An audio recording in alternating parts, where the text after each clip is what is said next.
winter season na dire. So ang jacket na mo ay mas makapal pa ini. So kini siya na jacket na ko karon, ako ni i-flex mo ni siya jacket na ko sa pang autumn season and spring season. Duha ni siya ka season magamit kay pareha man sila og temperature. So sa dili pa nako siya isulod sa plastic, sa dili pa nako ipuson ako sa ni-flex. So mo ni siya usa sa akong autumn jacket and spring jacket. Pink color. I love pink and yellow. Yan. Tang, tang, tang, tang, tang, tang.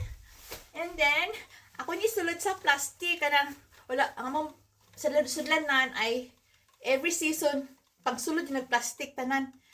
Winter jacket, isa ka plastikan. Spring jacket, at saka autumn, isa na siya. Plastic. Tanan. Plastic kay pag gusto tawag ini wala kasudlan. Kaya nga, isulod siya plastic na dako. Ayan lang. Yeah. Nakakamiss pag summer, no? Pag summer kasi sobrang init. Grabe. Parang mapasok ka sa katugnaw. Ayan lang.